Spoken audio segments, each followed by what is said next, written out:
Earlier this week, we told you about the world population hitting a new milestone. The UN predicts that 8 billion people will live on this planet by November 15th. That's more than 3 times what it was in 1950. By the end of the decade, the population could grow by another 500 million people. By 2050, over 9.7 billion and well over 10 billion by the turn of the next century. So which countries are driving the world's population growth? Well, according to the same UN report, more than half of the growth until 2050 will come from a handful of countries. Countries like the Democratic Republic of Congo, Egypt, Ethiopia, India, Nigeria, Pakistan, Tanzania, and the Philippines. Joining us now to help us understand this is John Wilmoth. He's the director of the Population Division at the United Nations. Thank you so much for being here. We really appreciate it. It's my pleasure. Thank you. So tell us a little bit about the trajectory we're going to see here. It looks as if we are going to continue to rise in the near term. Will we then plateau? Will it come back? What do we think the long term looks like? Yeah, well, the main takeaway of this report, or one of the main takeaways, is that the global population continues to grow. That's true. But that growth is slowing down. And we've seen a gradual slowdown. The peak rate of population growth was around 1970, when the global population was growing at about 2% per year. And now we've fallen below 1% in 2020. And that will continue to go down. And we expect that by the 2080s, growth will hit zero. We will reach a peak population size, and probably the human population will never go above that. Wow. Is what we expect. Help me understand, why would that be? Why is it slowing down? Well, it's slowing down because, first of all, why was it growing? Because we've been in this era of growth. Right. This is unusual in human history. It's not common that human populations grow at 1% and 2% per year consistently over a long period of time. And so what has caused that is something that we call the demographic transition, which is basically a transition towards longer lives and smaller families. So it's kind of toward a modern world that we're all kind of used to. A world in which there's family planning, where there's technology for life saving. Yes. All these factors come together and both slow growth, but also shrink because it's shrinking families. Yeah. Well, first of all, it drives growth because the reduction of mortality and keeping people alive longer, that just means there are more people. And especially that was true with children. The children were so likely to die before they would reach adulthood. And so, the first gains in terms of reducing mortality affected children and youth. And so we had more children surviving to adulthood and then having children of their own. And therefore that would drive population growth. Right. So it's the drop in mortality that starts this process of population growth. And then what brings it to a close is the reduction of the birth rate, reduction of fertility rates, average numbers of children per woman. Once that falls to around 2, then you get zero growth eventually. So what's so interesting to me about this, though, is that by 2080, we hit that zero growth moment, but it is not as if that zero growth will be evenly distributed around the planet, right? No. We're talking here about some countries, I would assume, shouldering a much heavier population burden than others. Am I right about that? Well, there'll be differences in size, and some are going to grow much more between now and then. Like Africa, sub-Saharan Africa, we expect that the population will double in size between now and 2050.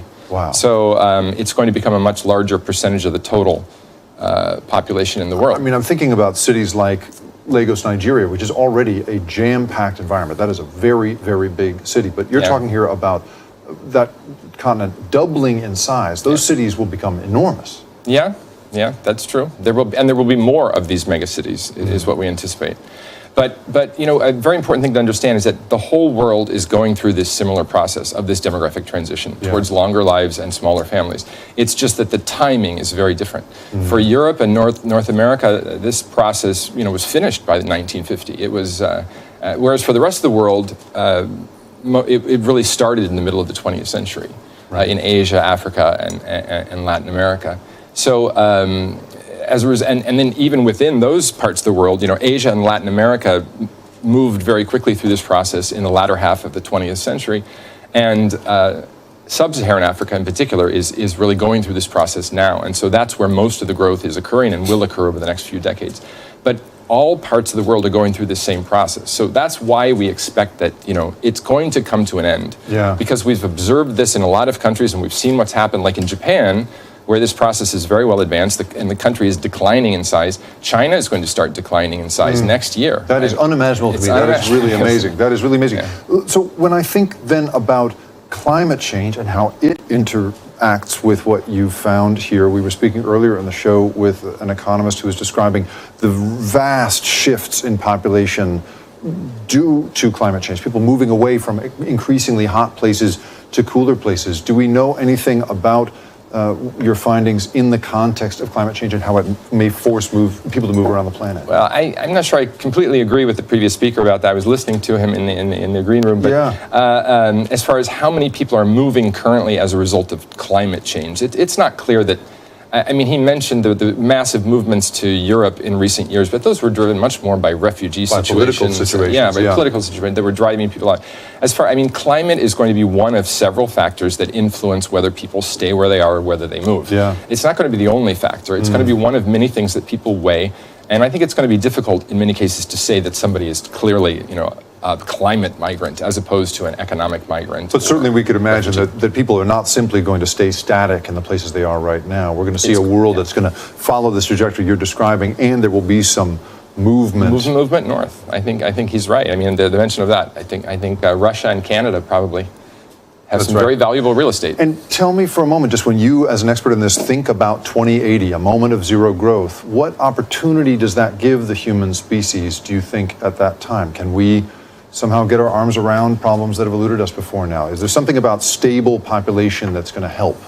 Well, I think it's going to help in terms of reducing the impact that the human population is having on the global environment. The problem is that we need changes in the next 3 decades. We can't wait till 2080s.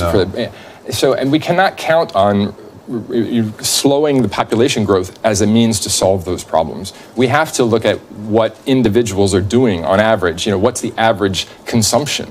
What is the average emission of greenhouse gases and so forth? And that's where we have to focus our attention over the next 3 decades. There's very little that we can do to slow the growth of the human population over the next 3 decades. Right. But if you start and then it accumulates over a few generations, then you can have more of an impact. You can slow what we anticipate for the latter half of the century. But there's very little you can do over the next 3 decades. And that's when we really need movement, improvements to kind of address the climate issue. And so it has to come from other things. And I think that's a very important message. That is very fascinating. John Wilmoth with some really interesting insights about the coming generations. Thank you so much for being here. Thank you. Pleasure.